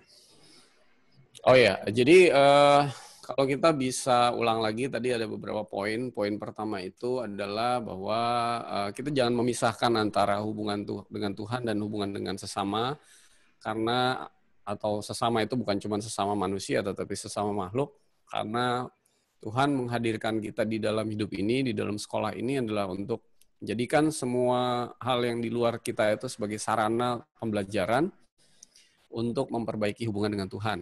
Jadi semua sarana itu adalah tidak kekal, sementara sifatnya, tapi hubungan dengan Tuhanlah yang kekal dan abadi. Jadi itu sarana harus dipakai untuk memperbaiki hubungan dengan Tuhan. Harus dipergunakan, jangan disia-siakan. Sia-siakan ya. Take it for atau, granted. Ya, jangan disia-siakan, dan juga jangan anggap itu selamanya sehingga menimbulkan kemelekatan dan keterikatan gitu. Hanya untuk dipergunakan untuk memperbaiki hubungan dengan Tuhan. Nah, lalu yang berikutnya juga kita tadi belajar tentang segitiga sama kaki. Yang kenapa sama kaki? Karena hubungan kita dengan sesama itu sama di hadapan Tuhan. Leg-nya itu, kakinya itu sama. Ya. Cuman sisi kita sama sesamanya bisa beda-beda, bisa dekat, bisa jauh. Nah, jadi itu harus bukan harus ya, tapi kalau boleh itu dipakai kemana aja sebagai sebuah kesadaran. Itu yang membedakan antara orang di dalam gelap dan orang sudah di dalam terang, yaitu membawa segitiga itu kemana-mana, dari mulai membuka mata di pagi hari sampai menutup mata tidur di malam hari gitu. Nah itu. Nah, kalau hubungan kita dengan Tuhan, yang tadi lagi adalah hubungan kita dengan sesama adalah refleksi hubungan kita dengan Tuhan. Jadi kalau kita punya emosi negatif dengan sesama, itu berarti kita punya emosi negatif dengan Tuhan. Jadi itu yang nanti makanya kalau itu semua memaafkan, dia berbuat baik segala macam, maka automatically kalau sampai ke akarnya, maka hubungan dengan Tuhan membaik. Gitu. Nah, kalau suatu saat nanti hubungan kita dengan Tuhan itu sudah sesuai kehendak Tuhan, semua sarana itu sudah tidak kita pergunakan, yang ada hanyalah A dan B. Yes. Gitu. Luar biasa. Gitu. Yeah. Thank you Mas Sony, Mas Sony. Malam hari ini kita mendapatkan pembelajaran yang sangat simple, praktikal, dan bisa membawa kita dibekelin segitiga ini. Jadi sahabat Dialog Positif, mulai besok segitiganya jangan lupa. Selalu dibawa kemana-mana. Sama kayak bawa masker ya, sekarang harus kemana-mana bawa masker. Oke, terima kasih atas perhatiannya. Senantiasa sehat dan bahagia. Selamat istirahat. Kita rehat dulu dan mohon maaf lahir dan batin. Wabillahi taufiq wal hidayah. Assalamualaikum warahmatullahi wabarakatuh.